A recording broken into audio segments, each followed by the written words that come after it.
Good morning, Chad. During the first few years following the release of the iPhone, tech companies spent billions, probably trillions of dollars pushing the limits of the new Apple device, giving us apps like Realistic Lighter and Lightsaber Unleashed. And as these tech companies got smarter and iPhones got better, we started to get iconic apps like Cut the Rope, Jetpack Joyride, Temple Run, and Angry Birds. By the way, did you know Angry Birds wasn't the only one of these to try to get a movie? It was the only one that was successful at it, but there were talks for a Cut the Rope and Temple Run movie. Anywho, the other day I was thinking to myself, man, they really don't make apps the way they used to. And then I realized, I don't actually know that. I've been out of the app game for so long, I've got no idea what it's like. Are they even called apps anymore? I decided it was about time to rectify this situation, and I figured I could go through the App Store, looking through all the apps, looking at people's reviews of games, or I could work smarter and just have the games come to me. So for a few days, anytime YouTube so lovingly interrupted me with an ad for a game, I downloaded it, I played it for a little bit, and I'm gonna put them all into a tier list. Before we jump in, I want to establish that my expectations for these games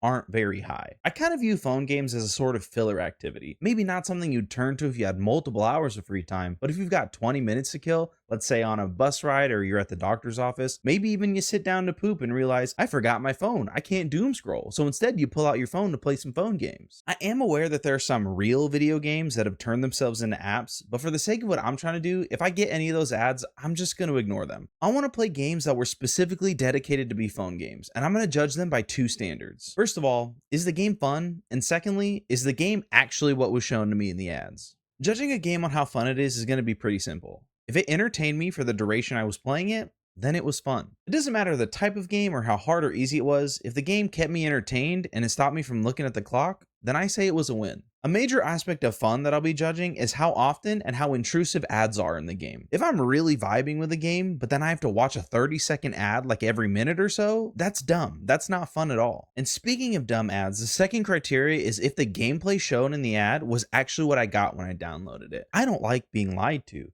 If I'm told a product does this thing, I expect it to do that thing. I tried to record most of the ads so I could show you how inaccurate they are, but sometimes I forgot because I'd get a lot of them while I was laying in bed and I was tired. And one last note before we jump in, I'm not sponsored by any of these games. You'll probably be able to tell that by how I talk about them, but I figured I should throw it out there anyway. The first app we'll talk about is actually the one that kind of got me interested in this topic, and that's Last War survival game. The reason why this piqued my interest was because every single one of these ads is just a dude trying to convince you that this game is real. They even got Homelander in their ads, so there's got to be something to it, right? The gameplay for Last War is super simple, but there are two modes to it. The first one is basically what you see in the ad. You start as a little guy who shoots and you move left or right to either kill zombies or get more dudes. The second mode is basically the same, except it's tied to the story mode where every time you beat a mission, you unlock resources and more area to build a base on. As you build up your base, you unlock various buildings that do things like making resources, or save kidnapped lady, or advertise hero that I can spend money on. Yeah, one of the times I opened up the game, there's a new structure that I hadn't seen before, so I clicked on it and it was a hero that I didn't have, but I could buy. Hero?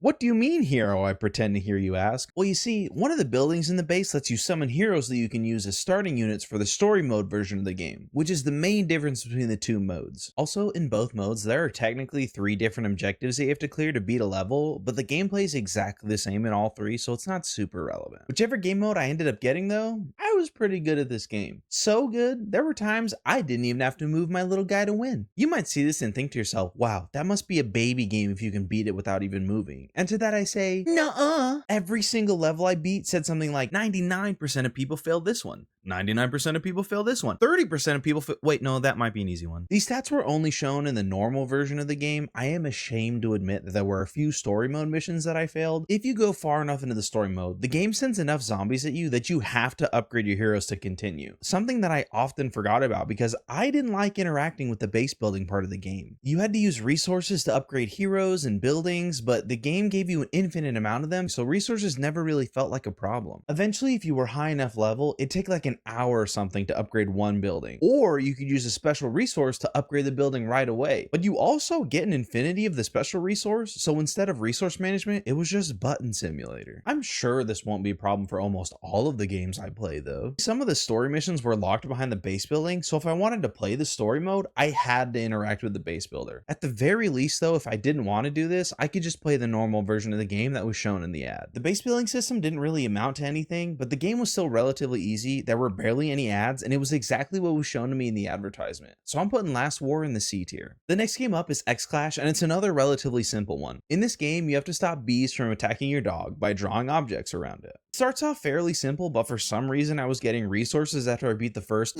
level, and a little onion guy moves up his base toward a castle. After beating the third level, I unlocked a hero, and then suddenly the fourth level just became Last War. I had to go through the exact same song and dance of beat a level, upgrade your base, get more levels. Unlike Last War, where there were 2 different modes and I can play the one from the advertisement freely, this game only gives you 2 levels of the dog mode before you have to interact with the base building. So in order to play the game that I saw in the ad, I had to play an inferior version of a game I'd already played, and I had to build another base when I didn't even like it in the better game. Yeah, this bad boy's going straight into the F tier. I sure hope this is the last game that's randomly a base builder, even though that's not what was shown in the ad. The Tower is a tower defense game whose main selling point is that there's seemingly an infinite amount of upgrades. Even before seeking out game ads, the Tower is probably one that I saw the most often, and almost every single ad is their really enthusiastic developer trying to sell you on the game. I'm the developer of the game, The Tower. I didn't really expect much out of this, but I'm shocked to say I kind of liked it. You play as this hexagon and you have to defend yourself against waves of enemies coming at you. And hats off to the charismatic developer because it really felt like there were an infinite amount of ways that I could upgrade. I could upgrade damage, how much critical damage I would do, how much money I was making between rounds, or even how much damage my tower would take. As part of the game, you get these coins you can use for upgrades outside of combat, like how much starting cash you get, or even new upgrade trees to use. And the option to watch an ad for special currency was always there, but it was never intrusive and I was never forced to watch anything. Honestly, The Tower so far is a game that feels the most like old games like Cut the Rope and Jetpack Joyride. As I started upgrading things and getting into further waves, the cost to upgrade stuff started to increase exponentially. It got to the point where some upgrades cost too much for minimal return, and my progress really slowed down. I'm pretty sure the game was designed like this because you can spend real money to increase the amount of coins you can get for permanent upgrades, and I imagine this would help you get further faster. The game was still pretty fun though, and it was exactly what was shown to me in the ad. I never got my setup to look as crazy as it does in the ad, but everything else they said is true, so I have to imagine I could get there. I expected to hate it, but The Tower is going in the B tier. The next game up is one in which I didn't know what to expect from the gameplay because all of the ads were so different, and that's Whiteout Survival. One of the ads for this game made it look like it was tower defense, another one made it seem like there was some sort of resource management, and a third would be a mix of the two. While I was playing the tower, I actually ended up watching one of the ads for the special resource, and I got a trial of Whiteout Survival. And the gameplay was like the third ad where it was an active resource collecting game with an element of tower defense mixed in. So I downloaded the game, and there is base building and there's a resource collector, but none of the gameplay shown in the ads is here. Whiteout Survival was just a generic base building game. I'm going to be perfectly honest, I'm just not a huge fan of resource management or base building games in general. Not that they're bad, they're just not my cup of tea. But I'm not even sure I can call these games resource management because there is no managing. Just like in Last War, I had an infinite amount of resources that I can use to upgrade whatever I wanted. Usually in resource management games, you have to think about when and how you use your resources in order to maximize your value. But in Whiteout Survival, I didn't have to do any of that. I could freely upgrade everything as it came off a cooldown. Genuinely, the only downside to upgrading something is that it would take longer to upgrade the next time, but just like Last War, I had an infinite amount of the special resource, so I could just upgrade everything at will. The only actual gameplay in this game are exploration missions where you use heroes that you summon, that's right, there's heroes in this game too, to auto battle enemies and get more resources. And don't get me wrong, I don't have an issue with auto battlers, I like them. But this one just feels so lazily implemented. You don't have to make any decision as far as positioning or team comp, you just place your heroes and press battle. I think the only mechanic unique to this game is that there's a temperature gauge at the top, and you don't want to let it drop below a certain point. I couldn't tell you what the consequence of this is though, because in the main building there's a button you can press to turn off this mechanic. This turns your base on to max power, which would use more of your resources, but I had plenty of resources and can do whatever, whenever I wanted, so the unique cold mechanic never became an issue. The gameplay was alright, it wasn't super fun, and the resource management was only kind of alluded to in the ad, but my gameplay at least was never interrupted by ads, so Whiteout is going in D tier. By far the most annoying ads for any of the games were for Kingshot. Most of the time it was someone complaining that they had to play this, like they were annoyed at the game that they chose to play. The ad would just be a dude pretending to play the game while angrily explaining what was going on, like, ugh. I can't believe that there are enemies and I have to defeat them. I will move my guy this way so that we can kill the enemies and we will win. Also, I have never felt the touch of a woman. Or the only other type of ad that I would see for Kingshot is this idiot speaking nonsense. Oh no, night is upon us, and the Red Gooner gang just brought the Rizzler to edge me. A real human being got paid money to record these lines for a game ad whose gameplay isn't even like this. I guess that's not entirely true. The game very rarely and only vaguely resembles what was in the ad. But do you want to know what 90% of the game is? It's base building. It's exactly the same as Whiteout Survival. You have infinite resources to build a base and you use heroes in auto battles. In order to play one of the tower defense missions, you know, the main gameplay that was shown in the ad, you have to build up enough of your base to trigger a raid. And even then, there aren't different levels or anything like they're shown in the ads. You're always defending your base from the front, and you can actually build buildings or summon guys mid-combat. You would think in a game with a tower defense mode that the base building might actually be a little bit important, like you have to think about where you place your buildings, but the tower defense mode doesn't actually have any impact on your base at all. Out of curiosity, I wanted to see what would happen if I failed on purpose, something that was incredibly difficult to do even though I moved my guy to the opposite side of the map. Finally, when I successfully failed, all the game told me to do was build up the base more. I was originally going to put Kingshot in D with Whiteout Survival, but in editing this, I had to watch the stupid brain rot ad again, so this one's going in F. The next game's ads had similar problems to Whiteout Survival, except they were even more all over the place, and that game is West Game 2. The ads for this game showed gameplay ranging from action-adventure like Red Dead Redemption 2, whatever you call this, and also an ad that looked remarkably similar to Whiteout Survival. And it turns out, West Game 2 had ads like Whiteout Survival because it's exactly the same as Whiteout Survival. Actually, it's more like Kingshot because you could get one of those stupid defense missions if you build up enough of the base, except this one has cowboys. For being worse than Kingshot and having even more misleading ads than Whiteout Survival, this one's going in F. Palmon Survival had probably the strangest variety of ads because I don't think this game knows what its selling point is. One of the ads is trying to sell you based on the sex appeal of some of the Palmons, which is kind of gross, but Pokemon does the same thing and they're pretty successful. The only other type of ad besides the sex appeal one involved the Palmon getting horrifically hurt.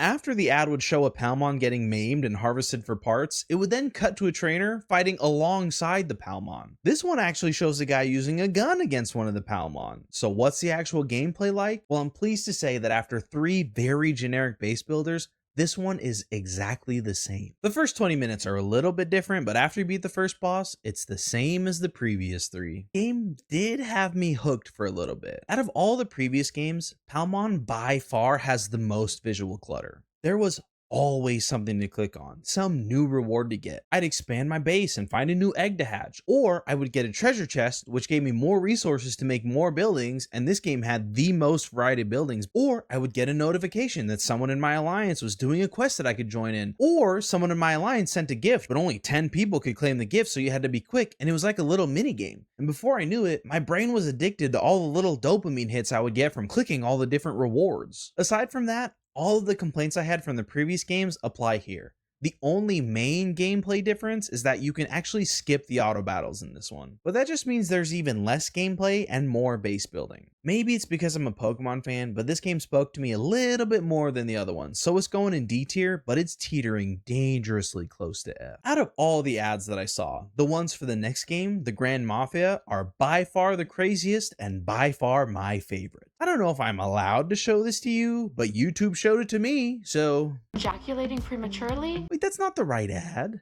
But you know, I am trying everything. Anyways, here's the 100% real ad that I got for Grand Mafia. Oh yeah! Oh, oh no, no! Come on. No!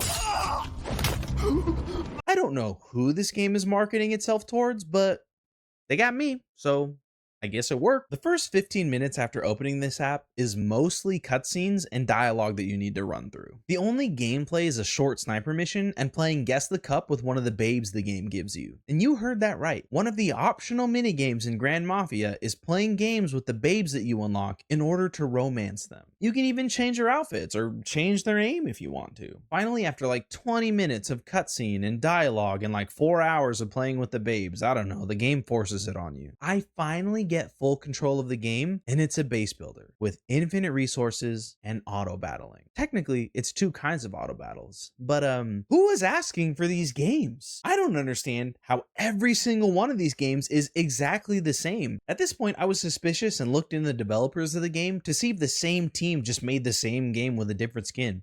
But no. Well, technically Kingshot and Whiteout Survival were made by the same team, but all of these other ones were made by different people. Is there a hankering for these sort of games? Are these the minds that the children yearn for? How are these games so successful that there exists this many clones? I think the one thing that Grand Mafia has going for it is in the context of trying to build a crime family, base builder actually makes sense. One of the features that all of these games have that I haven't really talked about is an overworld where you can see other people's bases and interact with events outside of your base. In Grand Mafia, you can raid and even steal stuff from other people's bases. So out of all of them, this one being a base builder makes the most sense. That being said, I still didn't like it.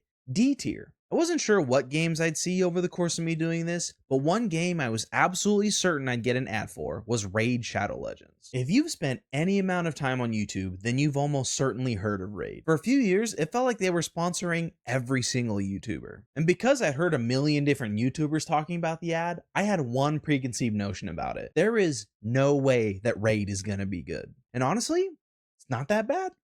Actually kind of fun, but I don't think it'd be fun for everyone. The way Raid works is you use these gems that you get to summon champions that you can then use in various different battles. The battles are turn-based, with each character getting to use an ability every time their little yellow bar shows up. Once you win a combat or complete a quest, you get resources that you can use to upgrade your heroes, thus allowing you to take on harder levels and getting more resources to upgrade. And that's the basic gameplay loop of Raid. Here's where I think that the game might not be for everybody. There are a lot of ways to upgrade champions in this game. You can increase their level, upgrade their skills, increase their star level. Every single champion has a skill tree. You can even join an alliance to get even more resources for upgrading, something that you can easily do by clicking in the chat. But I didn't know this, so I requested to join a clan and I gave them my best sales pitch, but they never responded. As someone who loves RPGs, I somewhat enjoyed interacting with these systems because bigger number make monkey brain happy. But I don't think everyone will enjoy this. There's a lot of resources that have one specific use, so there's a lot of grinding to try to get the resources to upgrade your champions. You can turn on auto battles to make the gameplay go by faster, and once again, while I don't have an issue with auto battles in general, I do have an issue with auto battles that are lazily implemented. Raid technically has this rock, paper, scissors system where certain types of champions are stronger against other types. But this system felt super inconsequential, and I could just roll with whatever champions I thought were coolest. Speaking of champions, the ads for Raid are almost always trying to sell you on how cool the champions are. The only legendary champion I got while playing was the free xenomorph that you get for logging into the game 7 days in a row. Most of the time I was summoning, I got the same 4 dudes. I got more legendary heroes from the base building games than I did the hero game. While I was still having fun playing Raid, by far the most annoying part was how often they would ask me to spend money. Now, it's not as intrusive as forcing me to watch a 30-second ad, but if you're constantly showing me stuff that I can buy, that's an advertisement, and it happened almost every time I returned to the base screen. They were constantly advertising resource packs and more gems that I could use to get champions with. Raid Shadow Legends even bothered me while I was doing other things by sending me ads saying, "Hey, you've got a gift waiting for you," but I'd open the game and no gift. While it's got some issues, I still kind of enjoyed the game, so Raid is going in C. After realizing I hadn't put anything higher than the B tier, I started wondering, am I being too hard on these games? Were they really this bad, or were my standards just too high because of phone games of the past? I can't make a tier list without putting anything into the higher tiers, right? I decided to revisit some of my old favorite games to show these newer apps what a good phone game is like. My favorites were Jetpack Joyride and Cut the Rope, so I downloaded them and they're actually unplayable. Both of them heavily advertise their ad-free versions of the game, and if you don't spend the money to not watch ads, you'll spend more time watching ads than you will playing the game. So that means my old favorites go into the F tier. At this point, I'd seen enough and I was ready to stop playing these games when one more ad caught my eye. It was for a game that promised to be different. A game that the developers made because they were sick of pay-to-win games. A game that made the AI voiceover delete all the other phone games in his phone after just 3 days of playing. And that game is Top Heroes. And it turns out that Top Heroes had the most deceiving ad out of all of them. First of all, the game looks completely different than they show you in the ad. You can still buy stuff to make you stronger. It didn't make me want to delete all the other games in my phone. And the worst sin that this game could have possibly committed, it was another freaking base builder. F tier. I probably got ads for like 15 other games, but the ones I did play mentally boom me, so that's gonna be the end of playing all the games that YouTube ads show me. It was kind of fun though, and I may try this again. Surely someday I'll find that there are phone games out there that aren't a complete disappointment. I just didn't find them this time. All right, see ya!